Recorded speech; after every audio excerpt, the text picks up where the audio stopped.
Welcome home, kiddos, and what we're getting into now is still just finishing up the whole washer disc or a shell method. It could be a shell, I guess. And this is actually a problem from MyMathLab. I'll pull up the MyMathLab question here in a sec.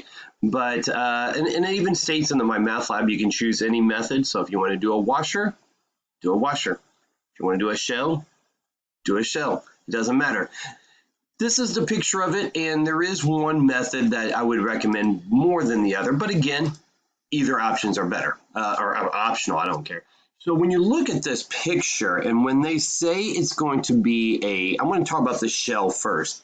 It's basically going to be cylindrical shell. Let me actually get a different color there. It's going to be like going from that region, and a rotation around of a shell, and then there's going to be another layer of a shell, and then there's going to be another layer of a shell. As you can see, it just keeps on rotating around, and the shell just keeps on getting larger and larger, completing the whole surface area of the volume. Now, when you look at this, the problem with doing the shell method is that you'll have to do the red region and then the blue region separately. I'd have to do two different integrals. What's nice about doing the washer on this one, again, the washer is going to go in this way, and it does say rotate around the x-axis. I should note that, and it does say any method, rotate around the x-axis.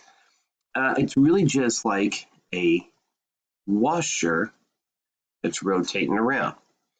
So in this case, I would recommend a washer. You can do a shell if you want to try it. Go ahead and try it. All right, let me go ahead and set up the integral. Just a second, let me go back to the graph. Let me see here. And the graph is from -3 to 3. All right, let me set everything back up. All right, so it is from -3 to 3, -3 to 3. And actually, you could just do 0 to 3, but then you'd have to times it. It's not by 2. I'm not going to work on that.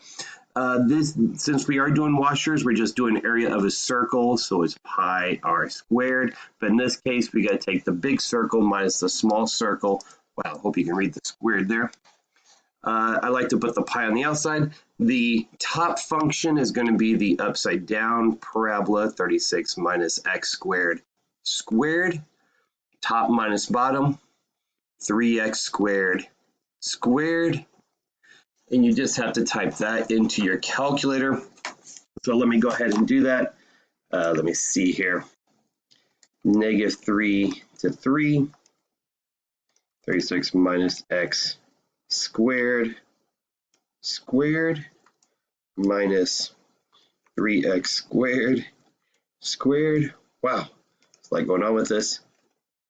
Let me see, I get a large decimal. Let me change it into a fraction. Let me see here. It won't change into a fraction. Just a sec here.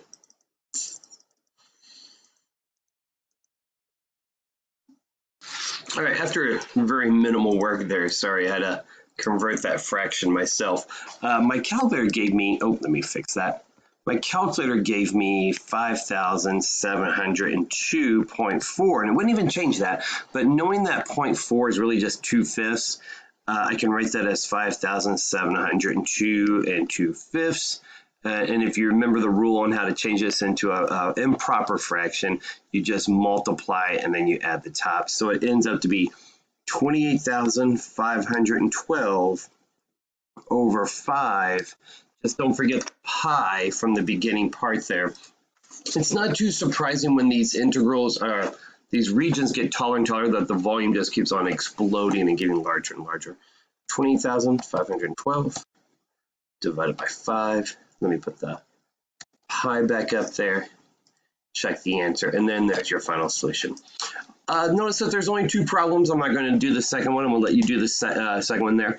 And this one's just revolved around the y-axis, so do take note on that. And again, you can choose any method you want. If you want to do the shell method, that's fine. You want to do the washer disc method, that's fine. So, hey, have a good day. Thank you.